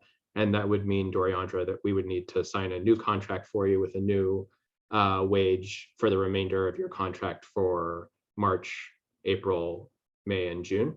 But we'll go through the same process that we're using right now of salary.com, your years of experience, your service to the organization, and the taxes that you're paying, to make sure that we're equitably compensating you, just in the same way that we're having the conversation about Sarah Grace. And just as an organization, we're learning a lot about how to do fair compensation for our contractors. We want to extend the same benefits to you, and make sure that we're doing our diligence and offering you the salary that you deserve for the tremendous work that you're doing to advance equity in our community. And Andrew, I see your hand up as well. Yeah, I maybe feel a little negligent. Maybe I need to come to some more of our meetings at 6 o'clock or something. But from a budget perspective, right? Like, I guess I'm wondering what our total budget is for these positions. And Doriandra is being paid through our OHA grant, which is great. How is this position being paid for? Because what I'm thinking is, like, in an ideal world, I agree with Gail that people should be compensated at a certain rate, right? Like, essentially, I even if it's 10 hours, I think it should be and it doesn't work out double once you start making enough money, right? Like someone whose job makes $100,000 a year doesn't get $100,000 a year in benefits probably. But I think on the scale we're talking about, it probably is close to double or maybe just a little less than that, if we're giving them good benefits. And I think we should be good employers. I guess my concern is just like the longevity of our ability to fund positions. And I want to be cognizant of that. And then I think also too, like the thing going through my head is like, I want us to be kind of a gold standard employer, but I also, right, we're a nonprofit. Nonprofits tend to pay people worse. That sucks, but it's true. And it's because maybe our budget for social media is not as much. And maybe that means we need to scale back the number of hours and have lower expectations for what we get out of social media. I just want to make sure that our funding aligns with our expectations, aligns with, you know, living up to our values. Yep.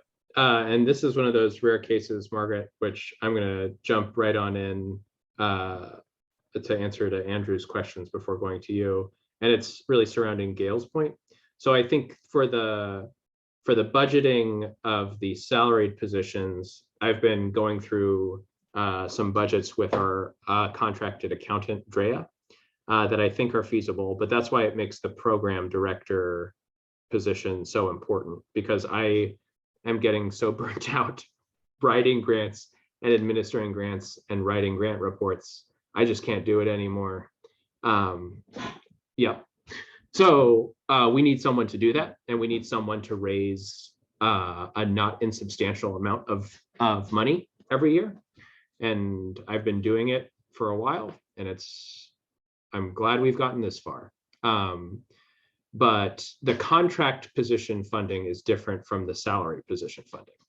So we have runway, right? Which a lot of nonprofits don't have, right? We have an opportunity through the funding from the Oregon Housing and Community Services money through June of 2023. And more than that, we have established relationships with funders all across the country, right? And so those are two things working in our favor, which again, not a whole lot of nonprofit organizations have. And now more than that, we have a relationship from Thea and from Councilmember Syret with a Crackerjack grant writer, which we might be able to bring on a contract basis to hunt down grant funding for us. So I think on the contract side, we've budgeted funding for the social media manager contract position in the Oregon Health Authority COVID-19 grant for community-based organizations. Doriandra's salary is coming out of the FEMA grant, right, which has a ton more restrictions to it.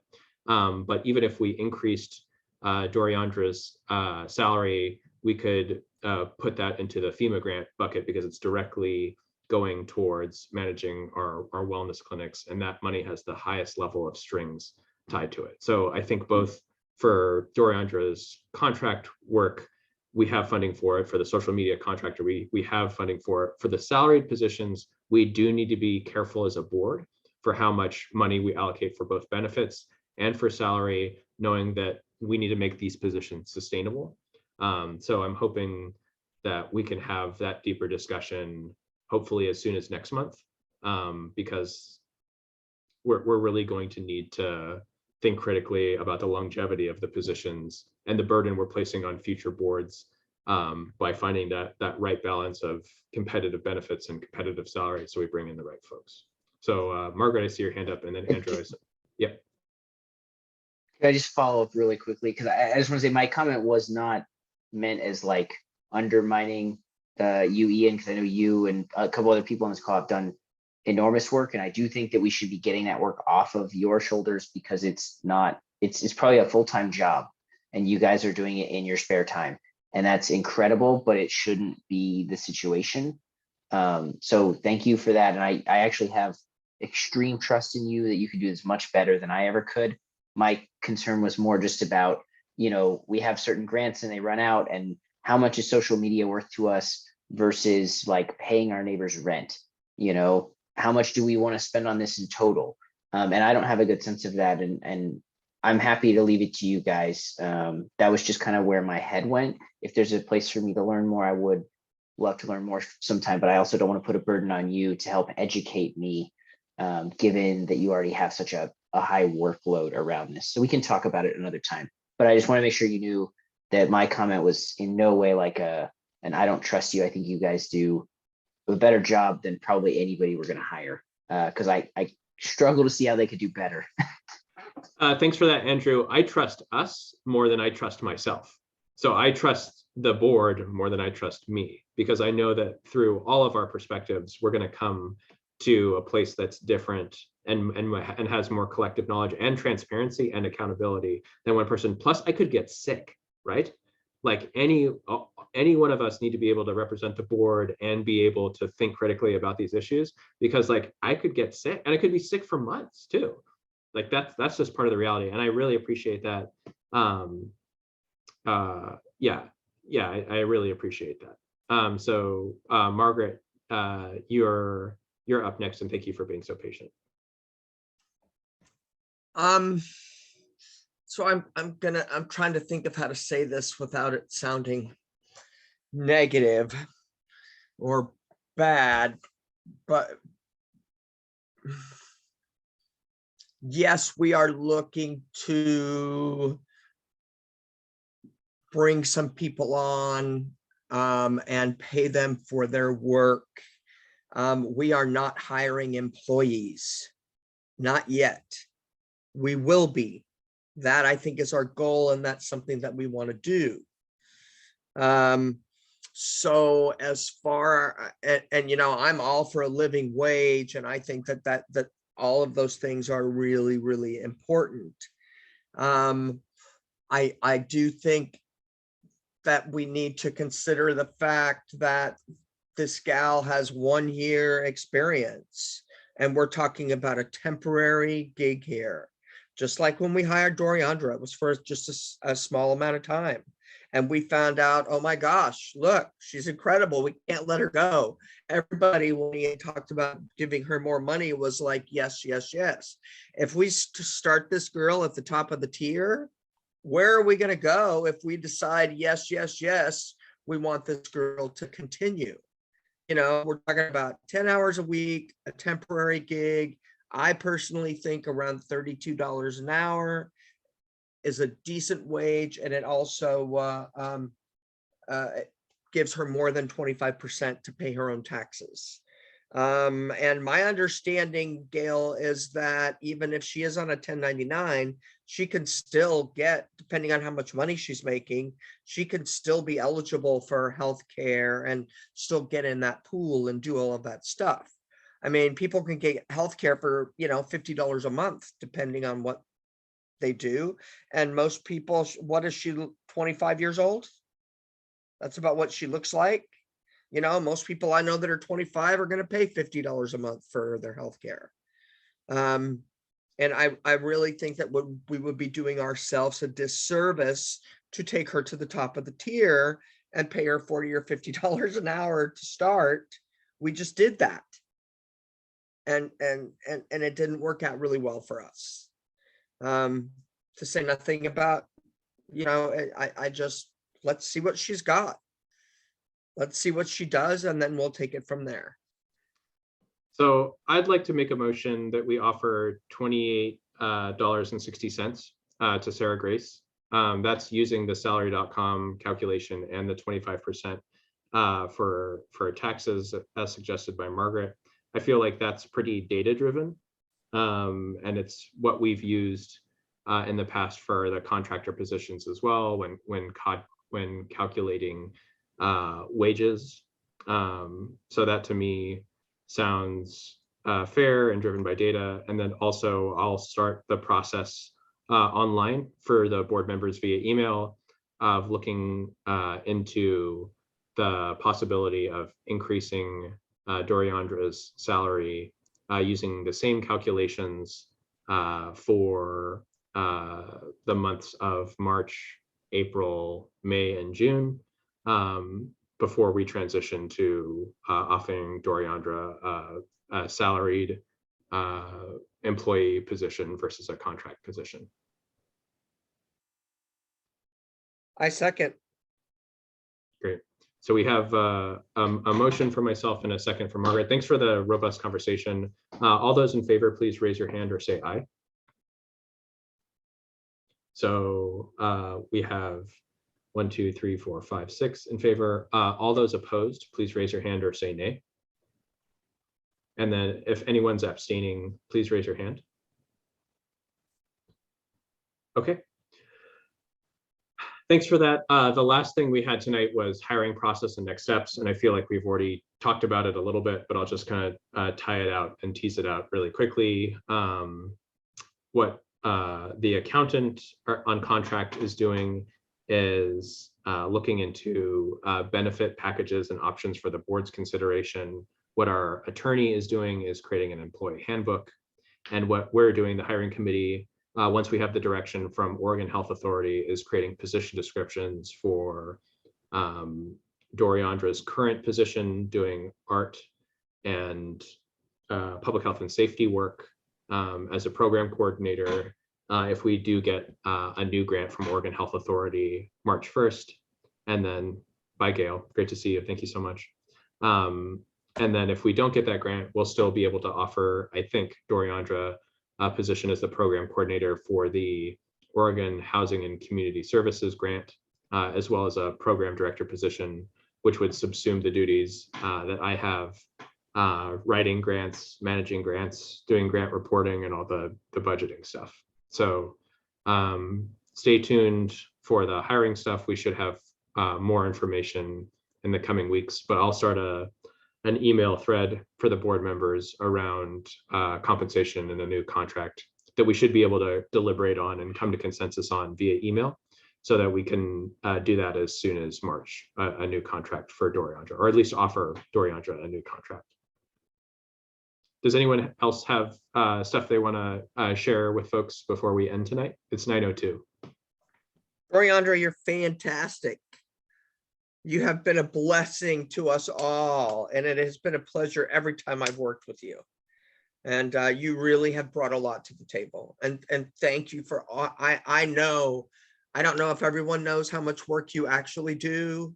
I have a small idea about how far out of the realm of your job description, how much more that you really do. And I'm so glad to see Ian put this on the table. Thank you, Ian. Thank you.